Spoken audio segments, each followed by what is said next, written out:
Welcome, my dear listeners, to the world of fine stories. And the best thing to start with is praying and peace be upon our master and beloved Muhammad, peace be upon him, in a mountain village, and let him link between the embrace of harsh nature, where the houses were modest on their shoulders. A small carpentry workshop reeked of freshly cut wood mixed with sweat there under its dilapidated roof. The young man Mahmoud spent most of the day, a young man in his prime, had carved the hardship on his features after early maturity. He was carrying with his help the strong, heavy wood boards that those who are older than him are unable to transport them from the outdoor workshop yard. Year 059. Inside, and then arrange it carefully according to the strict instructions of his teacher.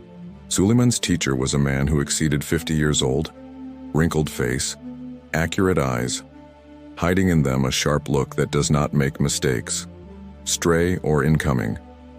Suleiman was famous in the village for his skill in carpentry, but he was more famous for his stinginess and meanness, especially with the help of the orphan Mahmoud. The wage paid by Mahmoud was scarce, barely able to cover his stomach and the eyes of his sick mother and his young brothers, who were left by his father in his custody after his sudden departure. However, Mahmoud bore the cruelty of the teacher and his meager wages with strange patience, swallowing insult as he swallowed his dry thinness in the hot summer day. Suleiman was not to be praised. Fringe work, sweeping the workshop, cleaning tools, fetching water, or handling this or that piece. Either the secrets of the real profession, art of forming wood and adapting it to become artifacts or elaborate furniture. Suleiman ruled its closure without him. How many times did Mahmoud stand anxiously watching Suleiman's hands as they caressed the wood, turning it from a deaf trunk into a magnificent inscription or a solid door? How many times have you been dragged and asked politely, "Teacher, may I learn from you how to make these?" The answer is conclusive as an axe. "I am not ready yet, boy." These are things that outweigh your small mind or give it a sarcastic look and say, "Take care of what you are in, this is not your business." His words were located on Mahmoud's heart like a hammer, but he was extinguishing his anger and following his work silently, and in his eyes a gleam of determination that does not go out. Despite everything, Mahmoud's dream did not fade. He longed with all his heart to one day become a skilled carpenter referred to as Lebanon on the cold winter nights. After he extinguished his faint saddle in his small cottage, he was lying on his coarse mat and evoking in his imagination the pictures of the beautiful furniture that he saw once in the house of a Mer Effendi, one of the few rich people of the village, and sometimes he was feeling the small pieces of wood he picked up from the garbage of the workshop. He tried with a blunt knife to imitate the shape of a bird or a flower, unleashing the repressed talent. His first motive was to secure a decent living for his mother and his brothers. He knew that this hard work was the only lifeline for them in a village of scarce opportunities, but deep down, there was another motive stemming from a passion for the profession itself, and a desire to prove himself and leave a good mark in life. Every morning, Mahmoud was heading to the workshop with the patience of the prophets in his heart, and the hope of the poor ready for a new day of toil under the hammer of patience and the anvil of cruelty one morning, and the sun sends its first golden threads on the tops of the mountains surrounding the village. The atmosphere in the workshop was uncharacteristically tense. Teacher Suleiman entered the workshop with expressions that did not bode well. 0536. Ramak Mahmoud, who had just started arranging the tools with a long, close look, then said in a hoarse voice with a tone, "Something that is not discussed. Mahmoud, I have a task for you today." Mahmoud stopped his work and looked at his teacher with interest, who was tinged with caution.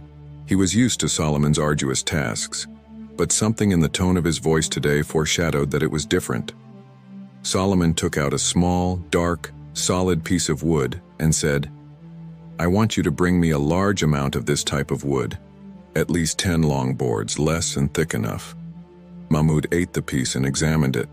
It was a wood that he had never seen before in the workshop. It was solid and heavy. It flowed quietly, and from where to get it, master? Suleiman smiled a cunning smile that did not reach his eyes, and said that he was growing up on the mountain in that rugged area of the wolf forest, as the people of the village call it.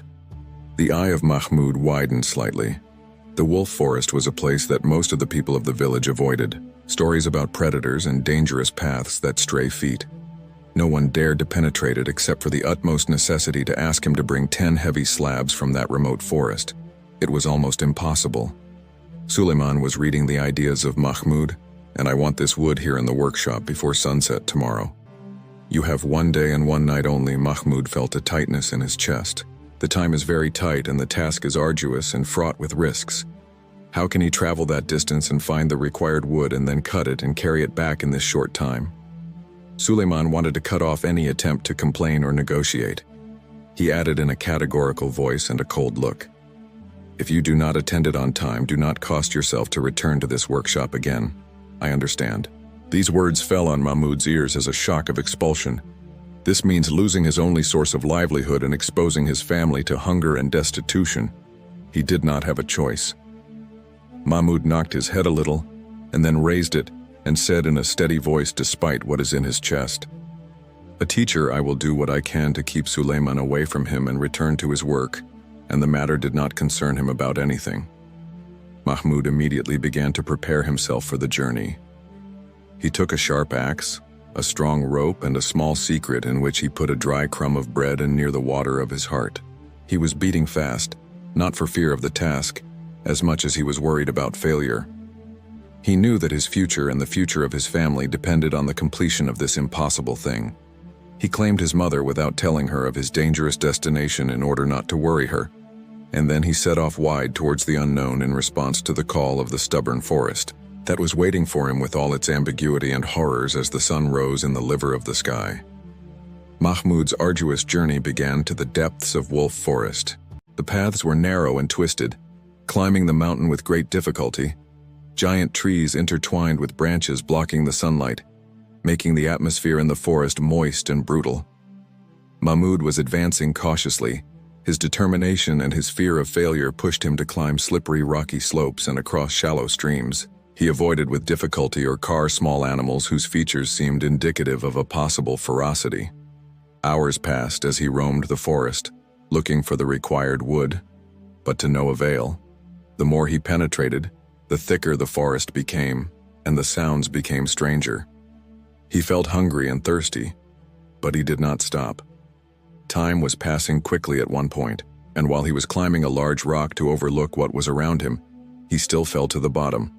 Fortunately for him, fell on a pile of accumulated leaves that eased the impact. He got up in pain, but ignored the pain and continued on a momentary path of temporary loss when the landmarks resembled him. But he gathered his strength and focused his mind, poking with the help of the sun to determine his direction. While Elias was leaking into his heart little by little, the sun approached the sunset as he was walking exhausted next to a waterfall descending from among the rocks. He glimpsed a small, almost hidden opening behind a curtain of climbing plants. He was curious, or perhaps an invisible force, to approach, carefully displacing the plants. An entrance to a narrow cave hesitated for a moment, then he decided to enter. He may find a shelter to spend the night, or he may not know. The cave was dark at first, but soon his eyes began to adapt to the darkness. He walked slowly, feeling the cold rock walls, and suddenly a faint light appeared from afar. He continued to walk towards the source of light, and his heart beat strongly. As soon as he reached the end of the narrow corridor, he stood amazed at what he saw. The cave released from a wide, semicircular square, to which sunlight leaked from an opening in the high ceiling as if it were a small sky dome. In the middle of that square, a group of trees stood tall, like which Mahmoud had never seen in his life. It was not the dark, solid wood that Solomon sent to bring him. It was a tree with trunks. 1342. It is said that its color ranges between pale silver and light blue, as if it reflects the color of the sky early in the morning, and the smell of a distinctive fragrance similar to the smell of musk and amber emanating from it. So they filled the place. Mahmoud approached one of the trees with a lumbering line, as if he feared that what he saw was just a dream or a mirage. Extending his hesitant hand and touching the tree trunk was a soft and cold texture, and carries an amazing hardness mixed with strange flexibility. He could not name this wood, but he felt its singularity and value with a heart that beats with amazement and excitement. He took out his little axe, and after hesitating to cut a small branch from one of the trees, it was a difficult piece that indicates the durability of wood, But once he was caught, 1452. The piece was in his hand until he felt a strange card in which its color was flowing. It was getting beautiful under the light, and its smell was getting sweet. This was moonwood, as he whispered to himself, or perhaps dreamwood. It was a real treasure hidden in the hollow of the unknown.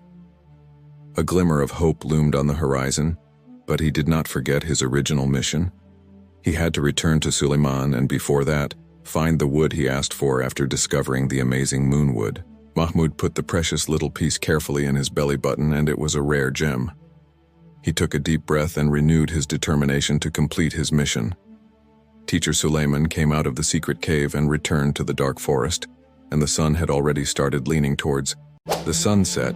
Fortunately for him this time, or perhaps it was a pond of his discovery. It was not long before he found trees similar to that piece that Suleiman saw. The wood was hard and dark, as he described it. Mahmoud began to work with all his strength. It was a vase that hit the hard trunks, and its voice echoed throughout the empty forest. Sweat poured from his forehead and his muscles hurt, but he did not stop. He was fighting time and fighting fatigue. By nightfall, he had barely managed to cut 8 boards, not all of the required length and thickness, but the best he could get was exhausted by hunger and fatigue. So he devoured the dry crumb of bread. He drank what was left of the water in his kinship, and then the difficult task seemed to tie the heavy boards with ropes and drag them out of the forest. It was a long and painstaking night. Mahmoud walked on the dim moonlight, stumbling in the darkness and pulling his heavy load behind him. The weight of the boards was almost crushing him, but the image of his sick mother and his young brothers and fear of Suleiman's harsh words pushed him to move forward. Whenever he was about to surrender, he remembered the small piece of moonwood in his belly. It was provided with a hidden force with the dawn. After a night in which he did not taste sleep or rest, Mahmoud arrived at the outskirts of the village completely exhausted, with torn clothes and his body covered with bruises and scratches. He dragged the boards with great difficulty until he reached the workshop. The sun had begun to rise in the sky, announcing the beginning of a new day. It was a little late for the time set by Suleiman, and Suleiman was waiting for him with a sullen face. The teacher looked at the 8 boards and then to Mahmoud's miserable state and said sarcastically, "Is this all I could bring? Only 8 boards, and not all of them were the required size?" "I was late." Mahmoud also tried to justify. "The forest was very rough, master, and the wood was solid." Suleiman was cut severely. "I do not want excuses. You are not competent for this work." I was disappointed by Mahmoud's hair once in his throat. All this trouble, and in the end he met with this ingratitude and repentance. He did not say a word, but the rubber of the head stopped, and Elias broke in his heart. "In order to increase the mud with God," Suleiman said coldly, "I will deduct from your wages the price of the 2 missing boards. As a punishment for your delay, this straw that divided the back of the camel." Mahmoud felt that the world was going around with it. He almost died in that forest, and returned with this wood to be rewarded by the opponent, and insulted him with difficulty. He entered the workshop to put the boards in place, and he felt that every atom of his energy had run out. Mahmoud carefully hid the small piece of moonwood. It is the only thing that he returned from that deadly journey, and carries for him a glimmer, even if faint. And in the midst of this bitter disappointment was a question. One hesitates in his mind how long he will continue to tolerate this injustice and this cruelty. Mahmoud returned to his humble hut that evening. "I trust," I said, "disappointment is more than carrying the wood he dragged for hours." His mother had prepared a simple dinner for him of some boiled vegetables and broken other bread. He ate silently while trying to hide his exhaustion and sadness from his mother, so that he would not increase her concern after his young brothers sheltered to their bed. The silence on the hut was only from the sounds of night insects. Mahmoud sat alone in front of an oiled lamp, faint of light. He took out of his navel that small piece of moonwood and contemplated it for a long time, as if he saw in it a salvation. Its silverish blue color was glowing lightly under the dim light of the lamp, and its light, fragrant smell caressed his nose. So he awoke in him something of hope that was almost extinguished by a strange motive. Despite the extreme fatigue felt by Mahmoud, eating his simple knife that he sometimes used in his secret attempts to sculpt, his primitive tools were a knife like a heavy stone that he used to soften. He did not have a real chisel or a fine saw like the one in his workshop. Suleiman seemed to work very cautiously on the small piece of moonwood. He immediately discovered the hardness of this wood and the difficulty of shaping it with its limited tools. Every small part that he removed required effort and focus, large but did not despair. Whenever he succeeded in making a slight change in the shape of the piece, his insistence increased. The hours passed as he worked on his work, forgetting his fatigue and hunger. The mother of his body. His hands were moving slowly and accurately, and they knew what to do. He turned the piece between his fingers, contemplating it from every angle, and then returned to rinse it with another thin peel. Little by little, the wooden piece began to take shape. Mahmoud did not have a pre-design in his mind, but rather he left his hands unleashed to track his feeling and what the wood itself suggests. As the first dawn threads approached the crack of the wooden door of his cottage, Mahmoud had finished his work. He looked at what his hands had made, and his happiness overwhelmed him. He did not feel like it for a long time. It was a small piece that did not exceed the size of the palm of the hand, but it was impressively elaborate and beautiful. He made a small statue of a graceful mountain bird with slightly flat wings, and as he was preparing to take off. The details were amazingly accurate for the simple tools he used and the moonwood itself with its unique color and soft touch. He floated on the small statue with a special charm. Mahmoud grabbed the small wooden bird, and his heart was beating with joy and admiration. He discovered in himself a talent he did not know about, and this rare wood. He responded to it wonderfully at that moment, and with the dawning of the morning light, Mahmoud felt that a glimmer had lit in his heart. He no longer feels the complete despair that was applied to him. It is true that Master Suleiman is unjust and that life is cruel, but perhaps only this little wooden bird and this strange wood are the beginning of something new, something that may change the course of his life forever the next morning. After a night spent by Mahmoud between exhaustion and creativity, he went to the workshop of Master Suleiman, and in his pocket carrying the little wooden bird carefully as if he was carrying all his hopes. His heart was beating heavily, mixed with tension and hope. What will Suleiman say to him? Will he see in this small work a glimmer of talent, or will he meet him with ridicule and contempt as usual? His urgent need for money to meet the needs of his family and his overwhelming desire to prove his abilities. They are what prompted him to take this bold step. He thought long and decided to try his luck. Perhaps if Suleiman saw the beauty of the wood and the accuracy of the work, he might appreciate his work or give him an opportunity to learn more, or even accept to buy the piece from him for a little help. Mahmoud found the teacher Suleiman engaged in his work as usual. He waited until Suleiman finished cutting a large wooden board, and then approached him in a hesitant line and said in a faint voice that he could not hear, "Master, I have something that I want to show you." Suleiman raised his head and looked at Mahmoud with astonishment, so the initiative was not used to him talking unless necessary. He said dryly, "And what is it? Did I miss something else?" Mahmoud ignored his ridicule and took the small wooden bird out of his pocket and introduced him to Suleiman with a slightly trembling hand. "I made this from a piece of wood that I found." Suleiman took the little plane with rough fingers and his heart in his hands. There was a short silence in which Mahmoud felt that his heart would jump from his chest. He was watching Suleiman's facial expressions with great anticipation.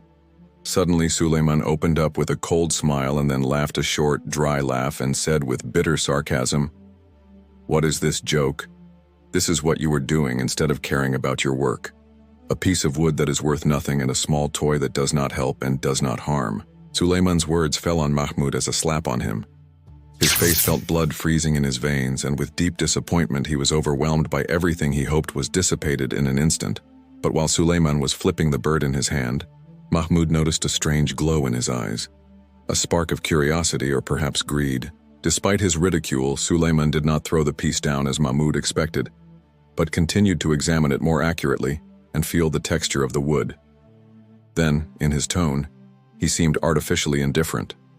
Suleiman asked, "Where did you get this strange wood?" I had never seen Mahmoud's hair in his heart pounding. Suleiman realized that this was what he feared. He hesitated for a moment and then said confusedly that it was just wood that I found in the forest. "Master, I do not know what is the narrowness of Suleiman's eyes," and looked at Mahmoud with suspicion anywhere exactly in the forest. Was he close to the place of wood that you brought to me? Mahmoud tried to look calm and said, I do not remember exactly, master. I was looking everywhere. Suleiman returned the wooden plane to Mahmoud carelessly and said in a voice that returned to his abusive drought, Forget these nonsense and return to your work. We have a lot to do. Mahmoud took the bird and felt a mixture of frustration and anxiety. Suleiman hid his interest in wood, but his close look and questions were not overlooked by the eyes of Mahmoud. He realized that his teacher might try to find out the source of this rare wood by any means. Mahmoud returned to me, his marginal work in the workshop, and his heart was burdened with worries. He did not get the appreciation he wanted and did not get an opportunity. On the contrary, he felt that he had brought himself a new problem. However, he did not lose hope completely. Perhaps if this wood was as valuable as he thought, there may be another way to exploit it, a way away from Solomon's greed and exploitation. A few days passed and Mahmoud lived under anxiety. Teacher Solomon gave him suspicious looks from time to time and tried to lure him into talking about the forest and what he found in it. But Mahmoud was cleverly evading, claiming poor memory or lack of interest. He kept the small wooden bird hidden with care. He contemplates him in his retreats and feels that he holds a key to a better future, but he does not know how to use it one day. While Mahmoud was in the small village market, doing some things for his mother and the wooden bird tucked in his pocket, as usual, a strange man passed by the village. The man was wearing elegant clothes indicating that he was from the people of the cities and carrying a large leather bag. He looked like a hiker or a traveler. The man stopped in front of one of the shops to ask for something and accidentally moved. Mahmoud took the wooden bird out of his pocket to reflect on his thoughts. At that particular moment, the strange man's eye met the small bird in Mahmoud's hand. The man stopped talking and his eyes widened with amazement. Attention approached Mahmoud with a quick line and said in an enthusiastic tone, Boy, what is this in your hand? May I see him a little confused by this sudden interest? But the man's sincere tone and look, which was devoid of any meanness or exploitation, made him reassure a little by extending his hand with the wooden bird to the man.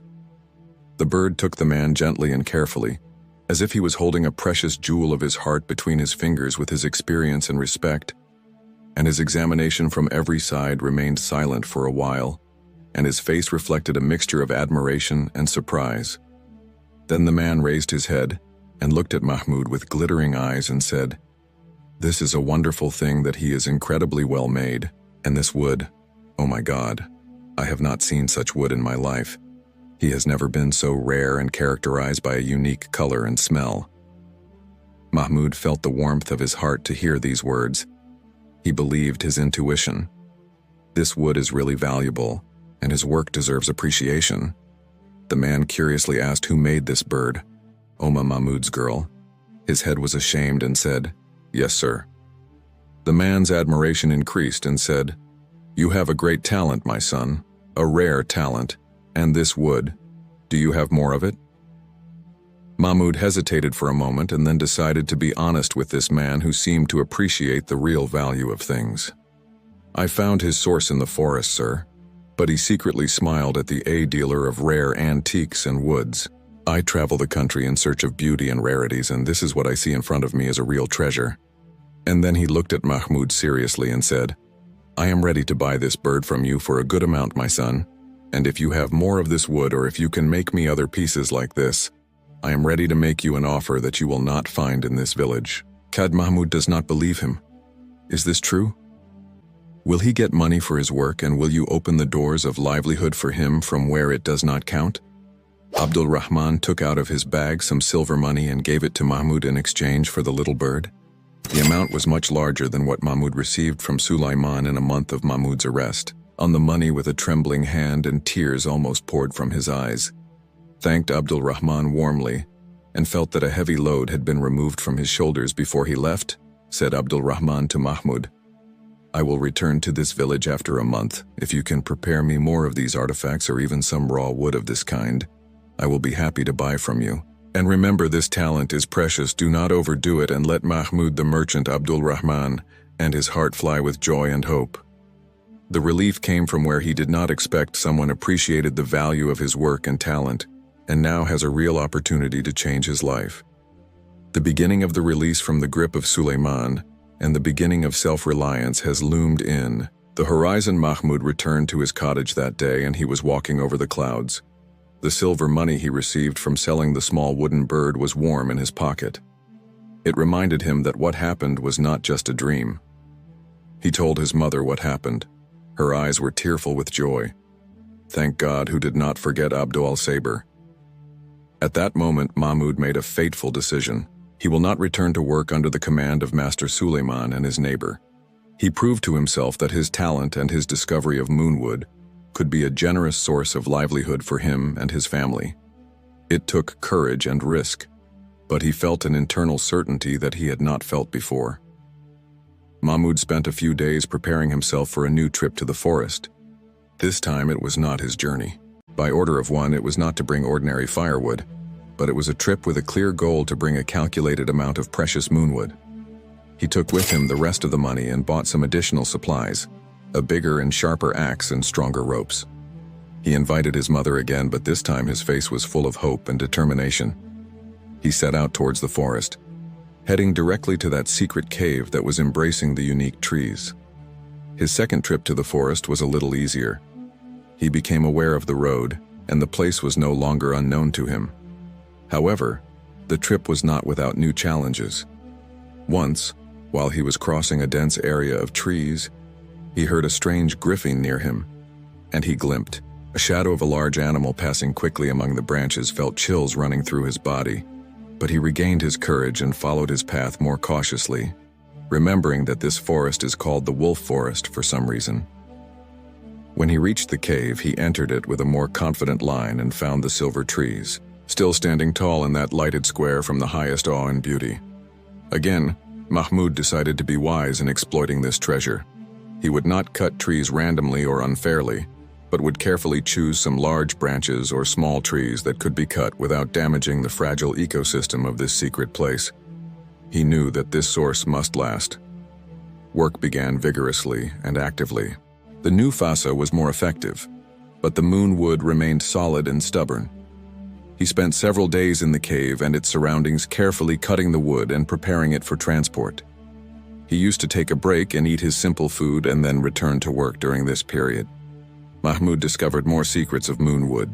He noticed that its color changes slightly according to the angle of light falling on it, and that its fragrant smell deepens with time after cutting it. He also discovered that the heart of the wood carries fine veins with a light golden color that appears more clearly when polished. Every new discovery increases his admiration and appreciation for this unique wood. Mahmoud took precautions not to reveal the source of the wood. He used to carefully hide the entrance to the cave whenever he came out of it, and move in the forest cautiously so as not to leave clear traces indicating his destination. After collecting an appropriate amount of wood, the journey of return seemed heavy, but his heart was lighter this time. He knew that this wood was not just firewood, but it was raw material to achieve his dreams and secure the future of his family. Mahmoud returned to his village as hidden as possible, and hidden the precious wood in a safe place near his cottage. He was now ready to start in the next stage, turning this wood into artifacts that dazzle the eyes and bring halal livelihood.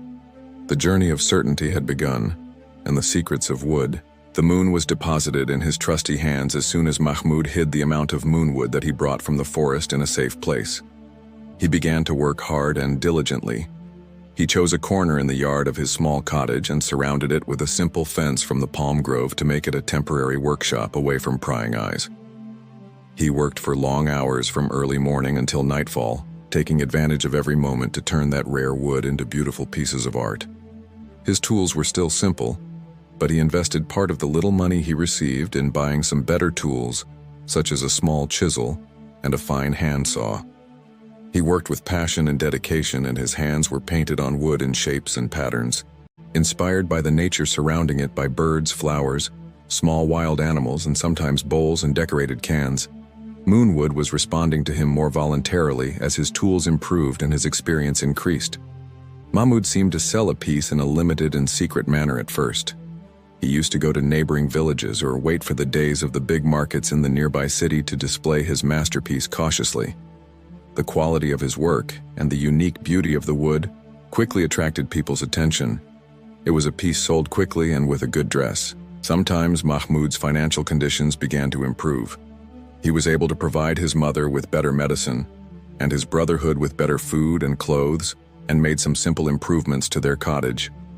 Humble and with the passage of time, and when the merchant Abdul Rahman returned to the village as promised, Mahmoud had prepared for him a wonderful collection of art pieces in addition to a small amount of raw wood. Abdul Rahman was impressed by what he saw and bought everything for a larger amount than before and asked Mahmoud more, stressing to him that these works are a popular market in the big cities. The name of the skilled young carpenter began to spread in the village and around it. People began to talk about Mahmoud, who makes beautiful things from strange wood with a fragrant smell. This increasing success brought joy and pleasure to the heart of Mahmoud and his family, but he was not without the effects of the shadows of envy and doubts. He was the first to notice the improvement of Mahmoud's conditions.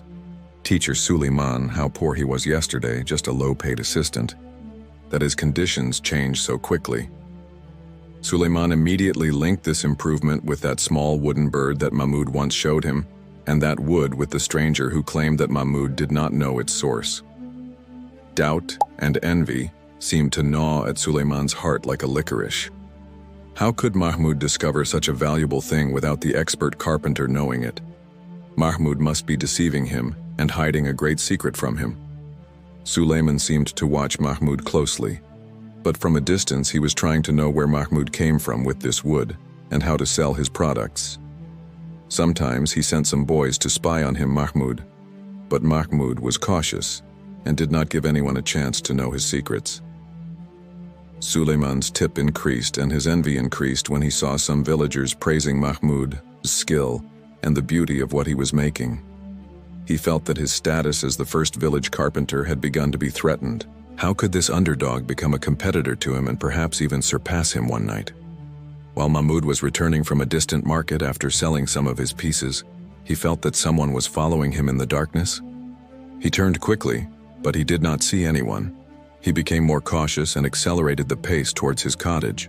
Mahmoud realized that his success seemed to irritate some, and that teacher Suleiman would not stand idly while he saw his former student surpass him. The ray of success that illuminated Mahmoud's life.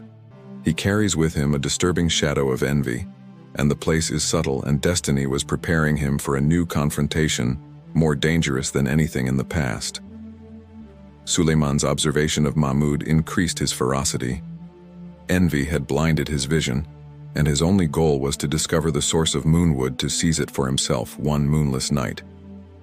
After Suleiman confirmed that Mahmoud had gone to the forest, Mahmoud sometimes went to inspect the place and brought small quantities cautiously. Suleiman decided to follow Suleiman behind Mahmoud from afar, hiding in the shadows of the trees until he reached that area near the waterfall. Rai Suleiman Mahmoud Moda disappears behind the curtain of climbing plants, so he immediately realized that this was the secret entrance.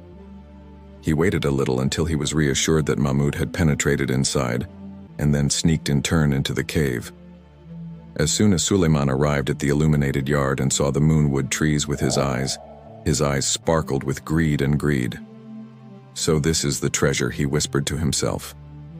At that moment, Mahmoud came out of one side of the cave and found Suleiman standing looking at the trees with a crazy look. The teacher of Suleiman shouted Mahmoud with surprise and anger. "What are you doing here? How did you reach?" I turned around. Suleiman's face was raised with an evil smile.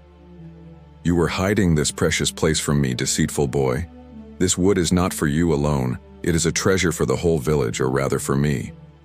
"It is not true," Mahmoud responded steadily. "He discovered this place with my effort and I use it wisely and without damage." Suleiman laughed sarcastically and ate a big axe that he had brought with him. "I have no time for this nonsense.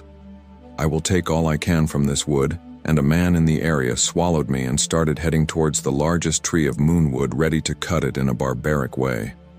Mahmoud screamed, "Do not do that. It will destroy everything." Suleiman did not listen, but raised his axe high. At the moment when he was about to strike him, Mahmoud went with all his strength and pushed Suleiman away from the tree. Suleiman fell to the ground and his axe fell next to him. Suleiman shouted in anger and pounced on Mahmoud. There was a violent conflict between them. Suleiman was older, but hatred and greed gave him demonic strength. Mahmoud was a strong young man who defended his livelihood and the beauty of nature, which he loved.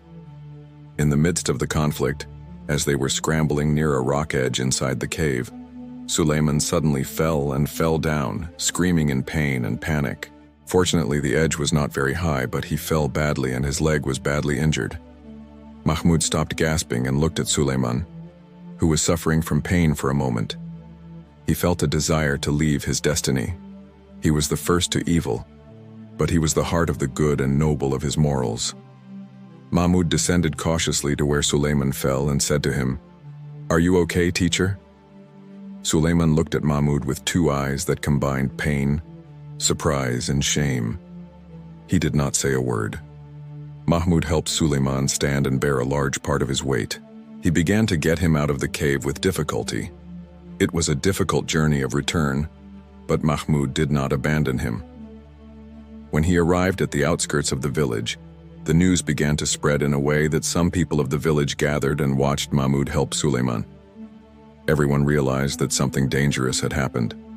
Some of the men of the village ordered Suleiman and took him to his house to treat him.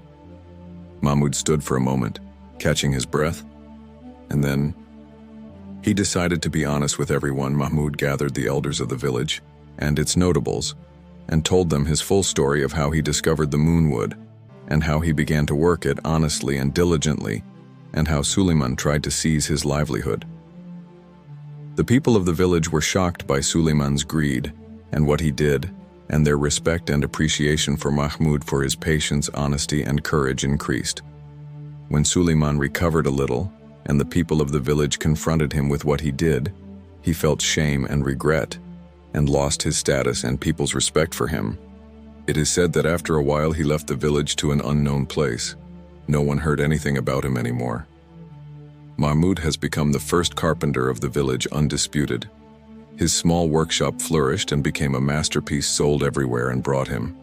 His family has a lot of good, and Mahmoud did not forget the people of his village, but shared with them some of the secrets of working with moonwood in a limited and sustainable manner to help them improve their conditions, teaching them the importance of preserving this natural treasure, and he cooperated with them to organize its exploitation with wisdom so as not to be depleted. As for the merchant Abdul Rahman, he remained a loyal friend to Mahmoud and a loyal partner in his trade, and helped him to develop his skills and open new markets for his products. Thus, Mahmoud turned from a poor and vulnerable young man to a skilled and respected carpenter who was not changed by the world and was not corrupted by fame and money, but he remained committed to his noble values of patience, generosity, honesty, and trust in God, and proved to everyone honorable work, diligence, and charity must come to fruition. God does not waste the reward of the best work, and the village lived in peace and prosperity. Generations pass on the story of the young carpenter, who taught them that in every distress he was granted and that with hardship it was easy. L.